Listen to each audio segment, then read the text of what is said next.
আমার খুলনায় আসার উদ্দেশ্য হচ্ছে আমি একটা সংস্কার কার্যক্রম হাতে নিয়েছি গত বহু মাস ধরে, এবং দেশের প্রতিটি ডিভিশনাল শহরে আমি গিয়েছি আমার সংস্কারের বার্তা নিয়ে। এই আমার ষষ্ঠ বোধহয় ডিভিশনাল টাউনে আসা, এবং সেই বার্তা নিয়ে এসেছি।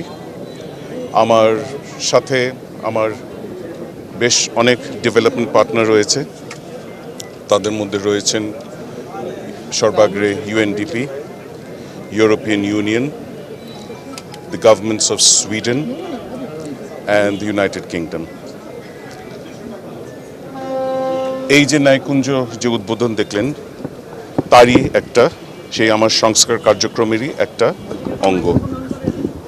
আপনারা যদি গত কয়েক মাস ধরে আমি যে বার্তা দিয়ে যাচ্ছি সংস্কারে, সেটা যদি পর্যবেক্ষণ করেন, আমাদের বেশ কয়েকটি অর্জন হয়েছে। গতকালকে আমি যে ভাষণ দিয়েছিলাম সেমিনারে, সেই কথাগুলো আমি বলেছি। আমাদের এখন সবচেয়ে বড় যেটা দাবি, এবং আমরা মনে করি যেটা আমাদের অর্জন হবে খুব শীঘ্রই, সেটা হচ্ছে একটা স্বাধীন সচিবালয় সুপ্রিম কোর্টের জন্য। সুপ্রিম কোর্টে এখন এই বিচার ব্যবস্থা একটা দ্বৈত শাসনের মধ্য দিয়ে চলে।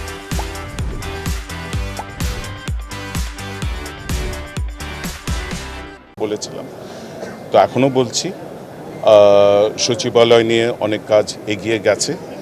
সামনের সপ্তাহ মাসগুলো আমাদের জন্য খুব গুরুত্বপূর্ণ হবে। আমরাও পর্যবেক্ষণ করবেন, আপনারাও পর্যবেক্ষণ করুন, ঠিক আছে? এই বার্তায় আমি সবসময় বলি যে এই যে সংস্কারের যে কার্যক্রমে হাতে নিয়েছি, ইংরেজিতে একটা শব্দ বলে হোলিস্টিক অ্যাপ্রোচ। সব কিছু সব আঙ্গিক দেখে একটা হোলিস্টিক অ্যাপ্রোচ নিয়ে নেমেছি। এটা শুধু আমার ব্যক্তিগত না, এটা হচ্ছে আমাদের সমষ্টিগত, জাতির জন্য এটা একটা বিরাট প্রাপ্তি হবে, আর বিচার ব্যবস্থার জন্য তো বটেই।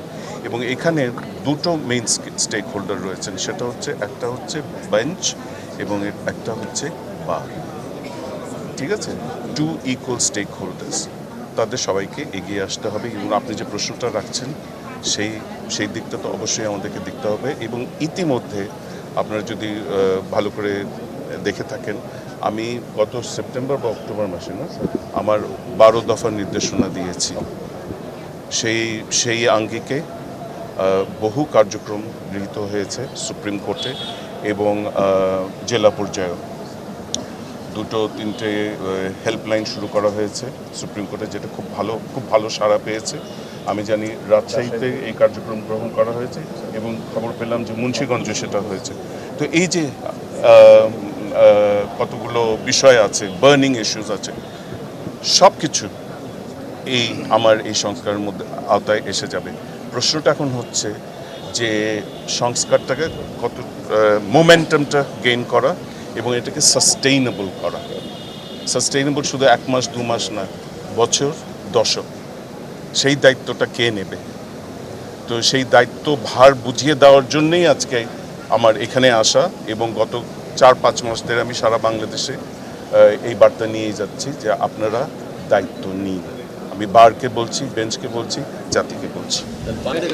The media, the electronic and print media, এখানে as equal an important stakeholder এই সংস্থা।